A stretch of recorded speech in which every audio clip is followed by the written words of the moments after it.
nandito po kami ngayon sa Upper Bikutan Market kung saan mag-interview po kami sa mga nagtitinda po ngayon dito kung about po sa mga presyo na kanilang binibenta ngayon dito. So ako nga po pala si James Vinuela, Paula Inimo, Aliyah May Argoria, Francis de la Cruz, Sandra Alte Lardo, Julina Makaili, Roberto Caposito, Yasmo Gitariano, John Prince Tarin. ang late palagi.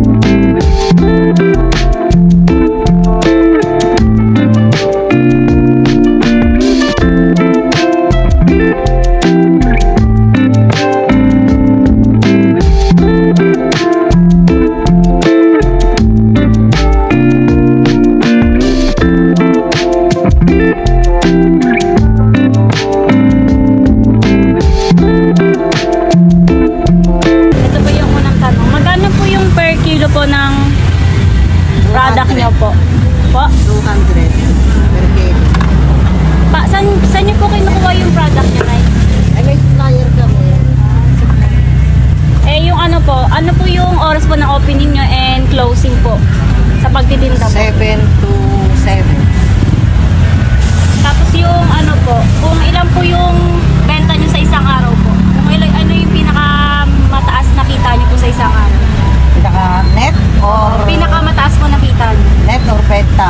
O benta po? 10,000. 10,000 po. Eh yung ano naman po, anong buwan naman po yung pinakamatumal? June. Eh yung pinaka ano po, December. December. Yun lang po, thank you po. Okay.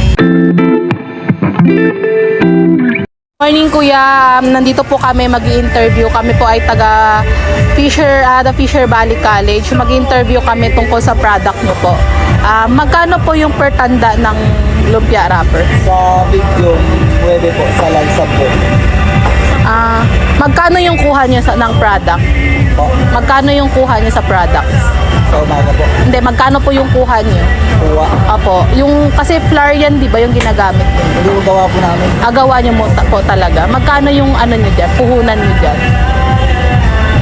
1,000. 1,000. Dahil sa Saka Marina. Anong buwan matumal ang paninda nyo? Pasko. Sandar lang. Anong buwan malakas? Tuwing Pasko talaga. Oo, Pasko. Saka bagong taon lang. Anong araw naman mahina? Mga mahal na araw. Salamat po kuya.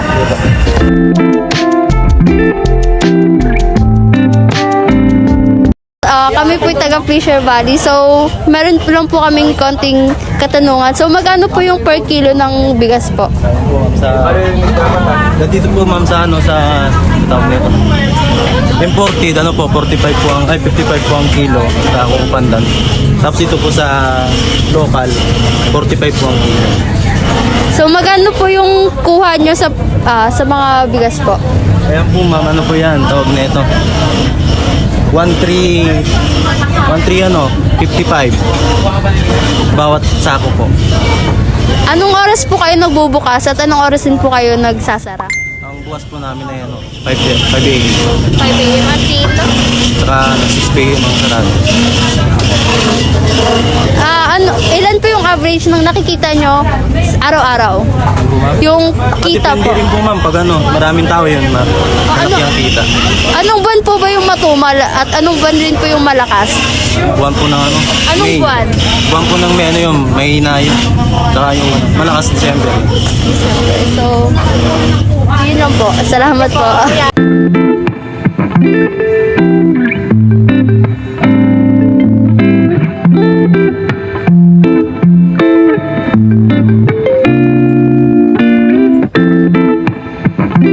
So maganda aga po boss. Boss, pwede pa matanong ano po yung pangalan nyo? Ryan. So dito po kami ngayon sa tindahan ni Kuya Ryan. Tatanong po namin kung ano yung mga presyo ng kanilang bilihin. So, Una po, magkano po ang per kilo ng baboy? 330. 330 po. Magkano kuha nyo po sa products nyo? Hindi ko lang alam kasi hindi naman ako yung mayari. Pero more or less 235. 235 po. 35 more. Ilan average yung kita nyo po sa isang araw? Minsan, maipunan lang. Minsan, mayroon din daw po konti. Hindi masyadong malaki. Kalakalahati lang kasi baboy na. So boss, ano po yung mga buwan na matumal yung mga benta nyo dito sa tindahan nyo po? Oo, boss. Ganun talaga yan. Mga bandang August. Mga bare months po, boss, kung ganon. Ano naman po yung buwan na mahina yung benta nyo? Enero. Enero po. Enero. Simula ng Enero yan hanggang August. So, matawid yung Yung ano boss, yung malakas yung mga benta nyo mga ganon. Anong mga buwan yung boss? Yung nakakakita kayo ng malaki sa ganon? Pero lang. December. Tuwing may mga kaganapan na boss, may mga ano, holiday, mga ganon boss. Tuwing mga handaan boss, mga ganon. Okay na? So yun lang po na boss. Thank you boss.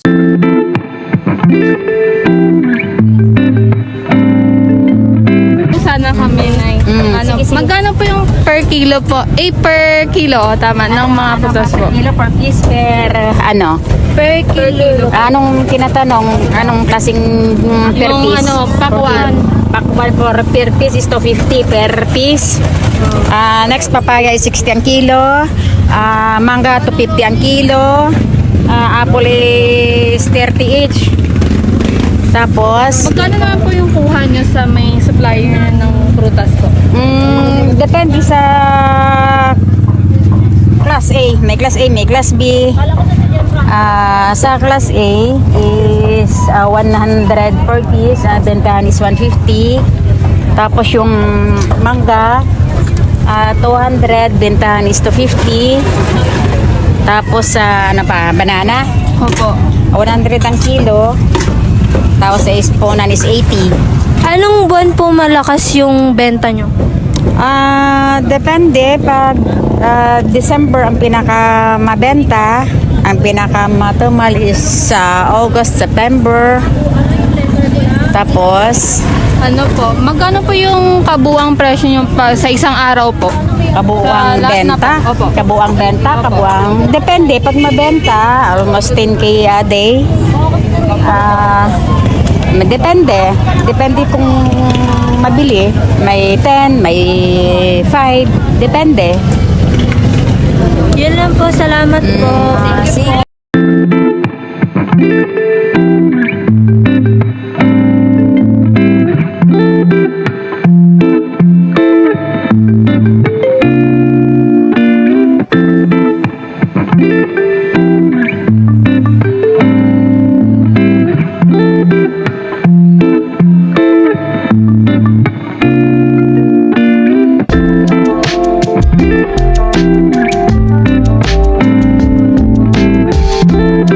Pwede matanong muna yung pangalan nyo.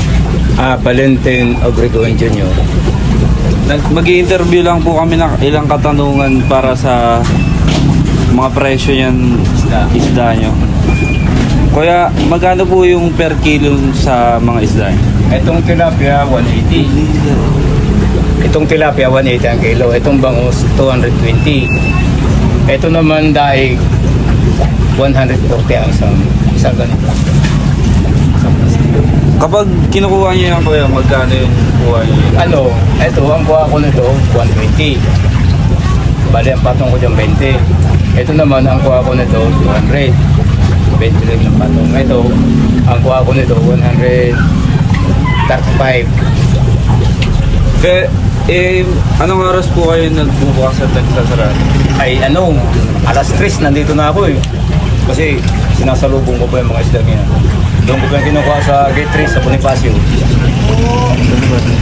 Anong buwan naman po yung matumal nyo? Mga August, ganyan. Anong ba naman po yung ano po, yung mas marami po kayong nagiging kita? Pambili. December, yun lang. Walang iba. So, December lang talaga maganda-ganda. Ilan pong average yung nabebenta nyo sa isang isda? Mark, pag ito naubos, mga, so limbawa, kumuha ako ng 50, tumutubo rin ako ng medyo maganda-ganda, pero hindi masyadong malaki. Kasi ito talagang alalay lang ang kuha nito, saka ito. Hindi pwedeng isabay dito yung dito. Mga ano yan, mga patay na ito buhay. May medyo mahalap. Pag naalagaan ko ito, matagal ang buhay. Pag hindi ko maalagaan, madali ang buhay. Okay po, thank you po. Sige, salamat.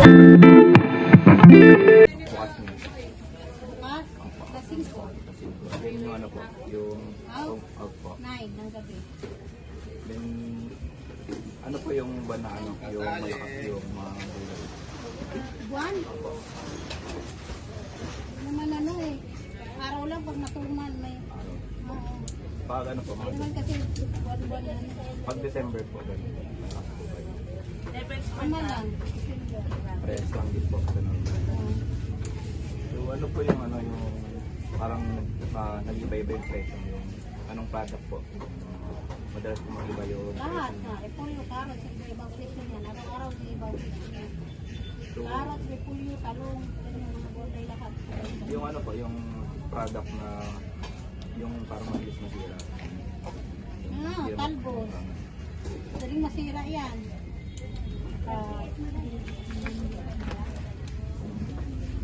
Kamatis, madali din naman. Pero yung kamatis, medyo Pag ano po, kunwari pa na siya, parang pabulok na. Bumaba pa pag uwi. Oo, nababa pa. Ano na, ano siya, nababa na ako, binabarkin mo. Bargain mo yung Iba pa po ba yung price na press ko po? may mga tumpok din kami. Mababa pag tumpok. Pag halimbawa, mababa ang gulo ang kuha namin sa bigla. Tinutumpok namin, gaya ng talong. Kurado na tumpok na namin yun. Mababa. Kalamansi, yan. Tumpok na namin mababa. Kanapi. Ngayon kasi mataas ang kamati. Kaya 30 kilo. 20 kilo. So, yun lang po.